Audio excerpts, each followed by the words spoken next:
Which country is the king of the hot hatch? You know, small, fast, family cars that are great fun to drive, but still really, really practical. You might think it's Germany. After all, the first Volkswagen Golf GTI basically invented the hot hatch. Or could it be Japan? The new Honda Civic Type R is one of the best front-wheel drive cars ever. But I reckon these countries could both be overtaken by South Korea, with the help of some new performance cars and a brand new electric car. Now in this video, I'm going to tell you why, and I'm going to show you exclusive images of a future South Korean electric car that could have more power than a brand new Porsche 911 Turbo. Yeah, I'm Matt Watson, and you're watching Carwow. Buying a new car? Then head to Carwow and my team will help you find your next car at a fair price. Carwow, your one-stop car buying comparison site. Hot hatches have been around since the first Volkswagen Golf GTI. This pocket rocket came out in the late 70s and it showed you didn't need to buy a flashy Porsche to have fun. But since then, some hot hatches have evolved into full-on sports cars. Take the Mercedes AMG A45s. Now that is based on the ordinary A-Class, but AMG crammed a 2-litre turbocharged engine with 421 horsepower under its bonnet. And then it gave it four-wheel drive, so it'll do 0 to 60 miles an hour in less than 4 seconds. It even has a drift mode, for goodness sake. Now this makes ordinary hot hatches like the Mark 8 Golf GTI look a little bit, boring. After all, that car only has 245 horsepower and it doesn't even have four-wheel drive. But don't worry, there is a car maker out there which is putting the fun back into front-wheel drive, and it's Hyundai. It's really pulled out all the stops to make a range of properly exciting cars. The i30N was a great start. The standard car had 250 horsepower, which was already more than the 245 horsepower the Golf GTI had. But you could get a performance version that beefed this up to 275 horsepower. And Hyundai's just updated the i30N to make it even better than before. Now this new model looks cooler. Has 5 more horsepower, big wow no, but a useful 39 Newton meters of extra torque. So now the car makes 280 horsepower and 392 Newton meters as standard. And you can get it with an 8-speed automatic gearbox instead of a 6-speed manual if you prefer. But that's not the only exciting car on the way from Hyundai. It's also made a new i20N. Now this is smaller than the i30, so rather than take on the Golf GTI, it's going against cars like the Polo GTI and the Fiesta ST. It comes with a 1.6 litre turbocharged petrol engine with 204 horsepower, so that's pretty much exactly the same as a Fiesta ST and an Apollo GTI. This means it's just as quick as those cars. It'll do 0 to 60 miles an hour in 6.7 seconds, which is the same as the Polo and a smidge slower than the Ford Fiesta. Okay, so those numbers aren't going to set your pants on fire. There are diesel SUVs that are actually quicker than that, but the new i20N is doubling down on the fun factor. For starters, just look at it. I love the blue and red colour scheme, and check out that rear wing.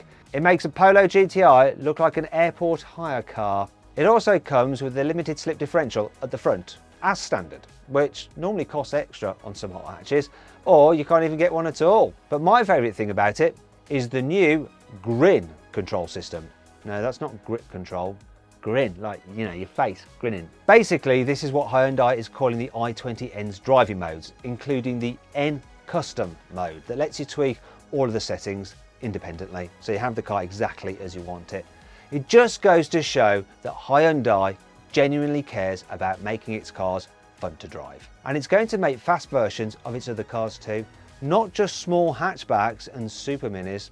Oh no. It's just revealed the Kona N, which is its first performance SUV. I know I said this video was about hot hatches, but most crossovers and SUVs are just jacked up hatchbacks anyway. That's how Volkswagen was able to make the T-Roc R.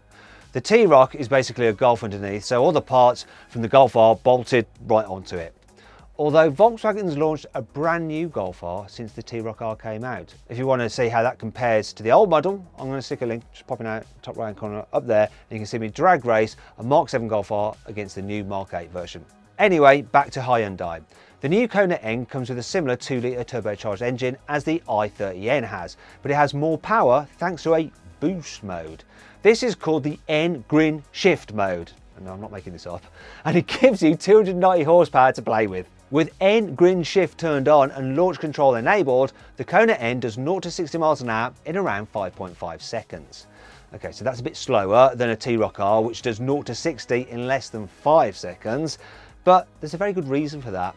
Unlike the four-wheel drive T-Roc R, the Kona N is front-wheel drive only. Yep, it's pretty much the only performance SUV on sale that doesn't come with four-wheel drive. Now you might think this is a bad thing, but not necessarily. You see, while the Kona N probably won't win many drag races, it should be great fun to drive on a twisty road or on a track, especially because it also comes with a limited slip differential as standard, just like the i20N and the i30N. This is what I find so exciting about Hyundai's approach to performance cars. It knows that today's hyper hatches with 400 horsepower are getting out of hand. They're just too quick for most roads. So it's decided to focus on making its cars fun to drive instead, which is something that a few car makers seem to have forgotten about. But what about the future? You know, where we're supposed to be having self-driving electric cars. How is Hyundai going to build a fun family car then? Well, it could happen with a bit of help from Hyundai's sister company, Kia. So Hyundai and Kia are part of the same group, a bit like Volkswagen and Audi. So their cars share loads of parts. Now Kia isn't planning on building a load of fast hot hatches like Hyundai is, but it has been busy making a new high performance electric car. It's actually the new Kia Ev6 Gt.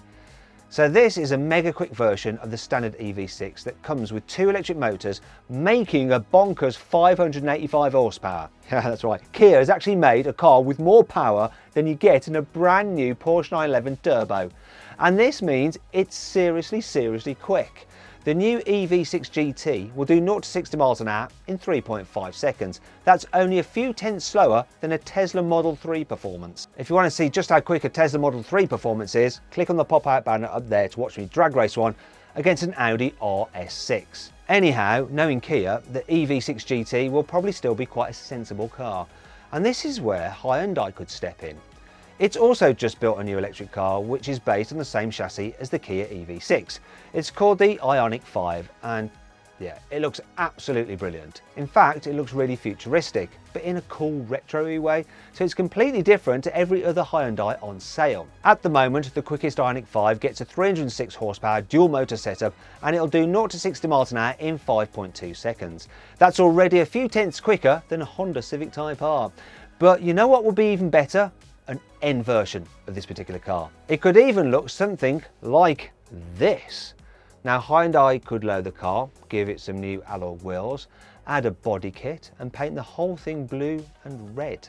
And under that bodywork, it could fit the same 585 horsepower electric motors you get in that Kia Ev6 Gt. So it'll do 0 to 60 in 3.5 seconds. Okay, so all this will probably make the Ioniq 5N even more expensive than the Kia Ev6 Gt, and that car already costs £59,000. But if Hyundai's engineers make it as fun to drive as their other N cars, then it could be one of the best performance EVs on sale.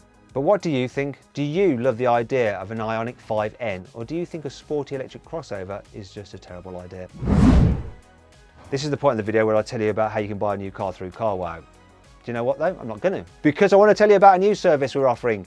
You can actually sell your car through carwow. All you have to do is click on the pop-out banner up there, and then you can upload some images of your car, fill in the data on it, and you'll get offers back from our trusted dealers, and they'll give you a great price on your old car, and you can choose to sell it to them or not. And if you do, they'll actually come to your house, take it away and give you the cash.